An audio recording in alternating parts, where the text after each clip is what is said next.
पौराणिक कथाओं के अनुसार एक बार युधिष्ठिर ने भाद्रपद माह के शुक्ल पक्ष की एकादशी का नाम देवता और पूजा विधि के बारे में पूछा। तब कृष्ण ने युधिष्ठिर को एक कथा सुनाई जिसे ब्रह्मा जी ने महात्मा नारद को कहा था।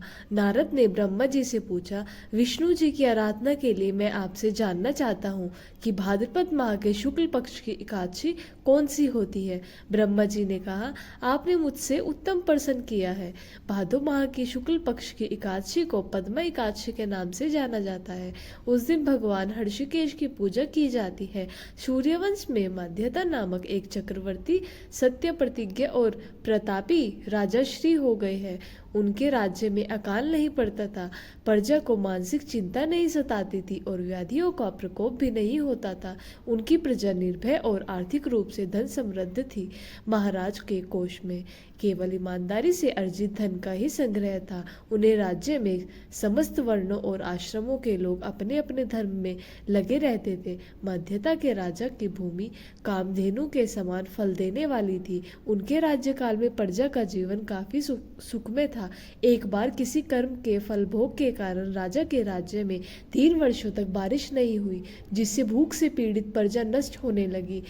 प्रजा महाराज के पास आकर कहने लगी कि आपको प्रजा की बात सुननी चाहिए।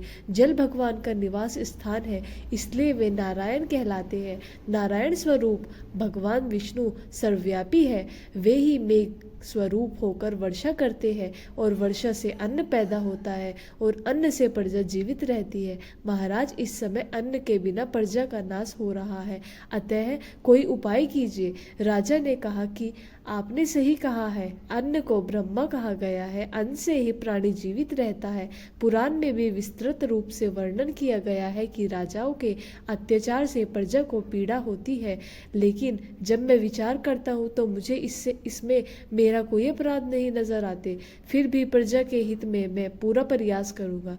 ऐसा निश्चय करके राजा मंददाता कुछ व्यक्तियों के साथ लेकर भगवान को प्रणाम करने वनों की ओर चल पड़े। वहां मुनियों और तपस्वियों से मिले। एक दिन उन्हें ब्रह्मपुत्र अंगिरा के दर्शन हुए। उनको देखते ही राजा ने दोनों हाथ जोड़कर मुनि के चरणों में प्रणाम किया और राजा का अभिनंदन स्वीकार किया और राज्य के बारे में पूछा। राजा ने प्रजा का हाल बताकर मुनि के स्वास्थ्य के बारे में पूछा। मुनि ने राजा को आसन और अर्घ्य दिया। मुनि ने राजा के आने का कारण पूछा तो राजा ने बताया कि मेरे राज्य में सब कुछ अच्छा चल रहा था, लेकिन किसी कारणों से वर्षा का अभाव हो गया है। इसकी वजह मुझे नहीं पता। ऋषि अंगिरा बोले, सतयुग सबसे उत्तम युग है। इसमें लोग परमात्मा के चिंतन में लगे रहते हैं। इस युग में केवल ब्रह्मा ही तपस्या करते हैं, दूसरे लोग नहीं।